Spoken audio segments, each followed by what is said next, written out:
আজকে আমাদের অনুষ্ঠানে যোগ দিয়েছে মুসাম্মেদ আলিমা।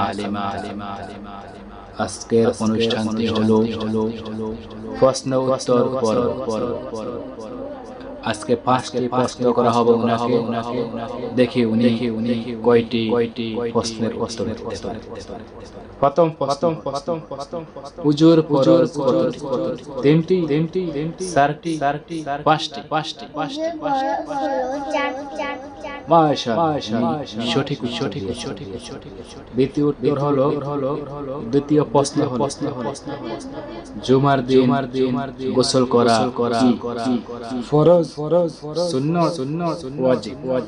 জুমার দিন গোসল করা হলো সুন্নাত। মাশাআল্লাহ, উনি এই উত্তরটি সঠিক দিয়েছেন। 3 নম্বর প্রশ্ন হলো তায়াম্মুমের ফরজ কয়টি? 2টি, 3টি, 4টি? কতটি ফরজ?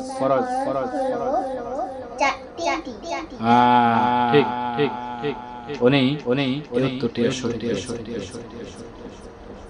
চতুর্থ নম্বর প্রশ্ন হলো তাহারাত মানে পবিত্রতা, সুস্থতা, কুলুশতা?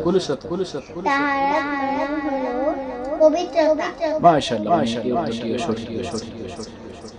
পঞ্চম নম্বর প্রশ্ন হলো পবিত্রতা ইমানের অংশ, ইমানের মূল, ইমানের স্থান? পবিত্রতা ইমানের অংশ। মাশাআল্লাহ, এই উত্তরটি সঠিক।